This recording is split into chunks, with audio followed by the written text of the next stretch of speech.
Hello, welcome back everybody. If you remember last time we took down Giovanni and got the Sylph Scope. Haha, take that T-Rocket. So now we're gonna head back to Lavender Town and save Cubone's mother.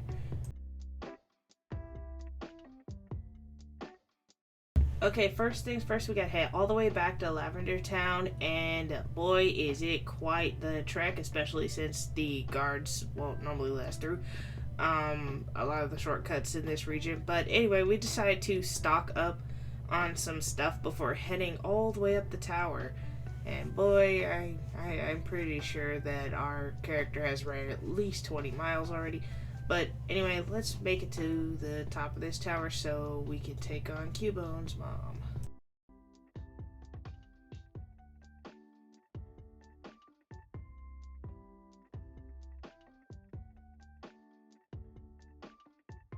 Alright, here's the last floor. Let's take down this medium, and here we go. The battle starts and I am ready. Let's go, Koi King.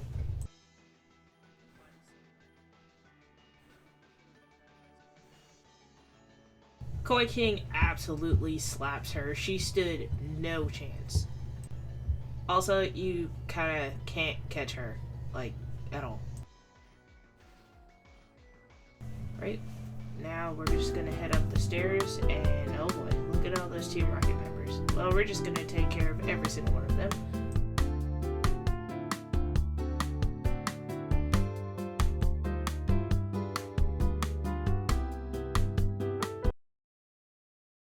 So we finally get to Mr. Fuji, and he tells us that he came here of his own free will to help calm down Cubone's mother, and he says he thinks her spirit has finally moved to the afterlife. He says he thanks us for our concern and to follow him to his house. That's not creepy at all, I promise.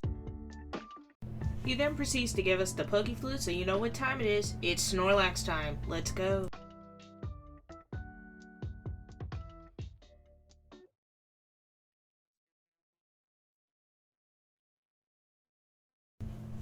Alright, so we enter the battle with Snorlax, and we are ready and raring to go.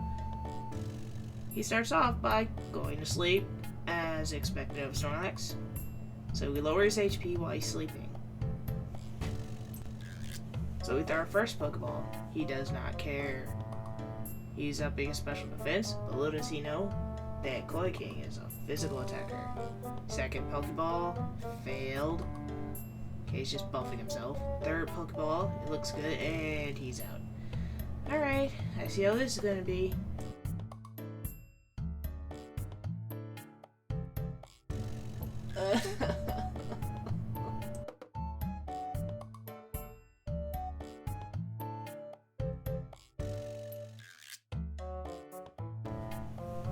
Stay in the ball. Oh, come on. Stay in the ball and I'll buy you breakfast at Denny's. Okay, Denny's it is. So we're gonna make our way all the way through this route and get to... was it Celadon City? I forgot. Let's see when we get there.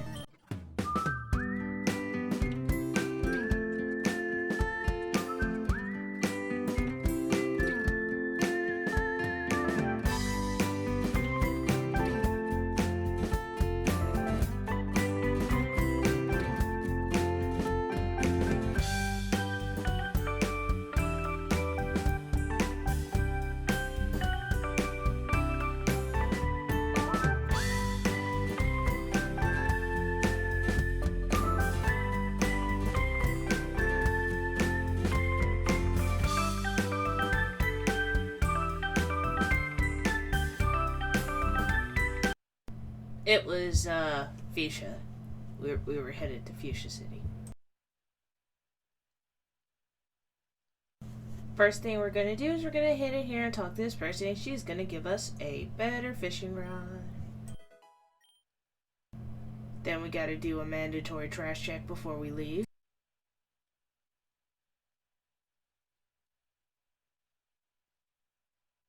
We head on over to the house next door and we look around a little bit before talking to an old man in here. He says a bunch of stuff that I don't understand, and then we agree to it because that's definitely a safe thing to do when meeting strangers. Then we head over to the gym. The gym has a bunch of invisible walls. They're clearly easy to see, probably because yeah, they're just easy to see. I have no real explanation for that.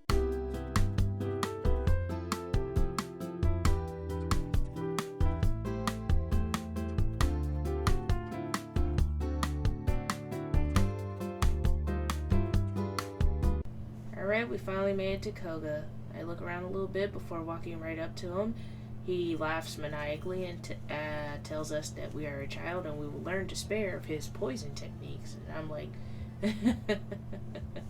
have you met Koi King?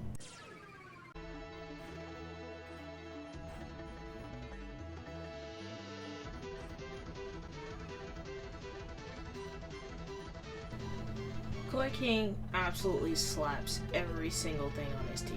And also, Eric decides that he wants to learn Toxic while fighting the poison gym leader.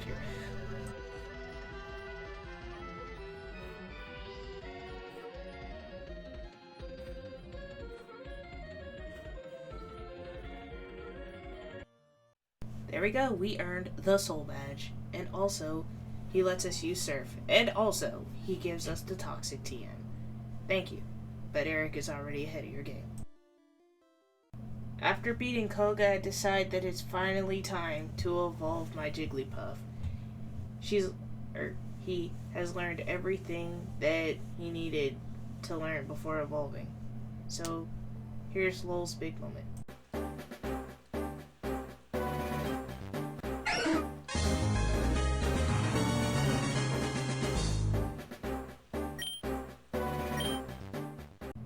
I decide, you know what?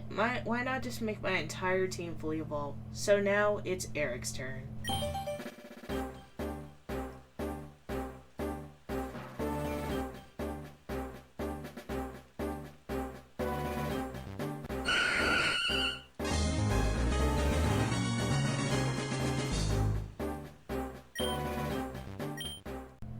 After that, I decide to go and explore the Safari Zone to see what kind of interesting mobs are there.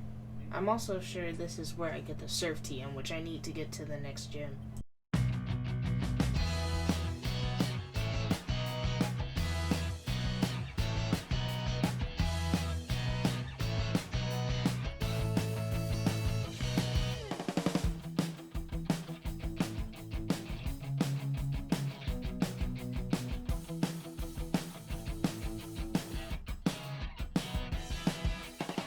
Alright, we made it to the end of the Safari Zone. I found the TM double team outside this house, and I walk in this house.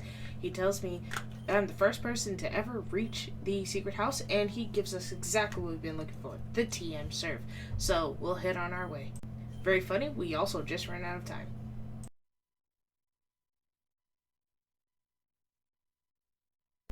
That was quite the ordeal. I kind of miss seeing the normal overworld of Pokengine, so I decided to take a small break by going back to the hub world.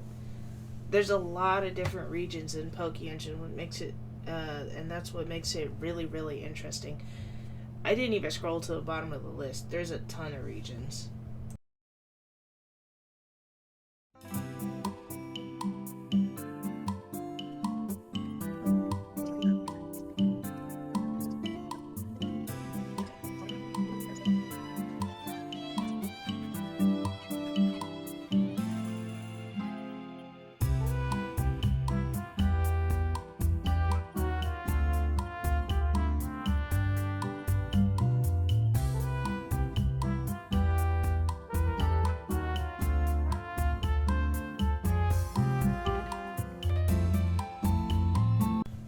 Alright, so now after that short little break of just running around the whole world and doing nothing, let's head on back to Retro Kanto and finish our journey. Alright, across the ocean we go.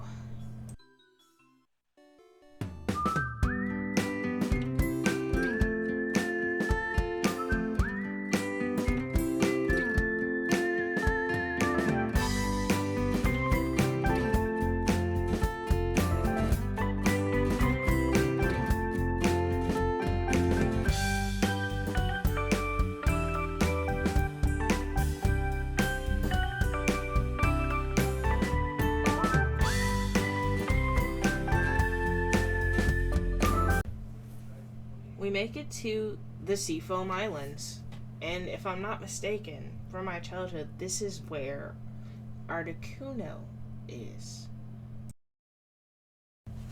I decided to spend a little bit of time exploring before heading back to town to heal up my Pokemon.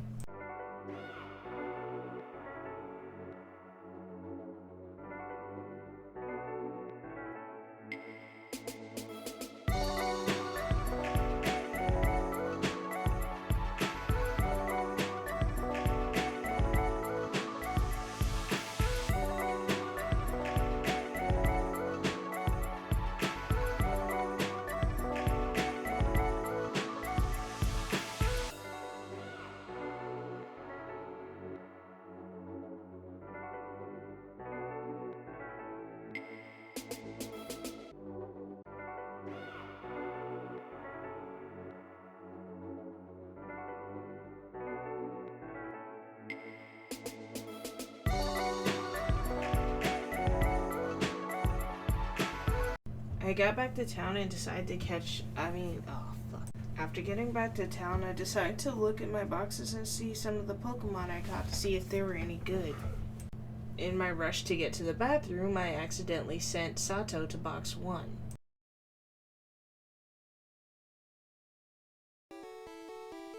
When I get back to the bathroom, I look through all my boxes because I'm starting to panic because Sato was basically my only electric type and the highest level one that I was going to take to the Elite Four with me. I look through all the boxes. I am just absolutely freaking out right now.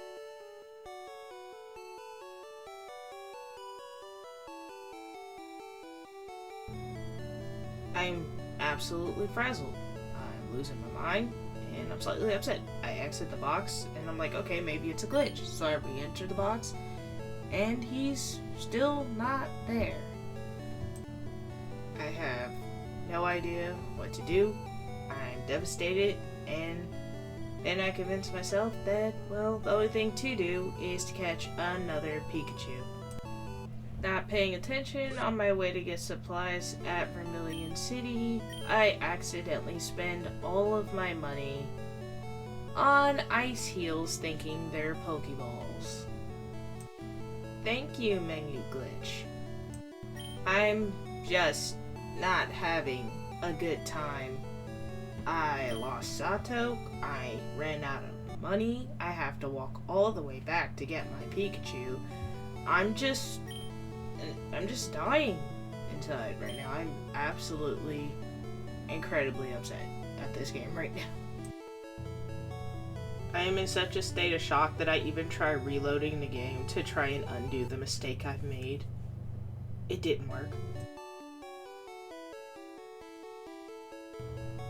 I just stand there, just looking through my inventory, being disappointed in the mistakes I've made.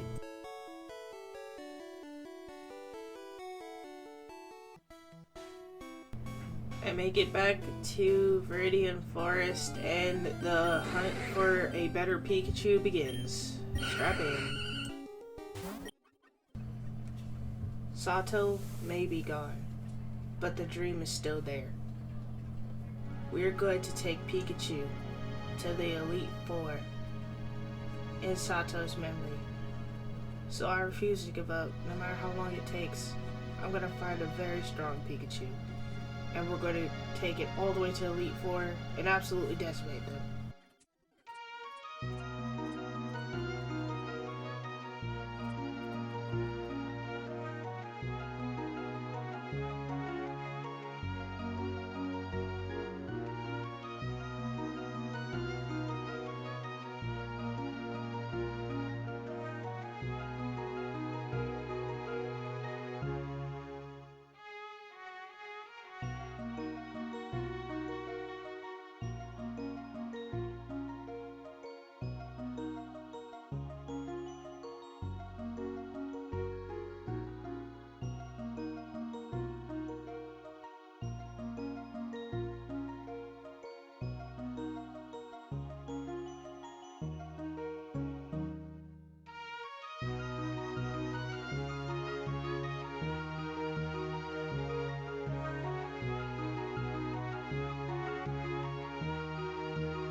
I was tired. This had been going on for a very long time. I honestly stopped counting. I was about to give up. I was like, this is the last Pikachu. If it's not this one, I'm just gonna take the best one I found and just go.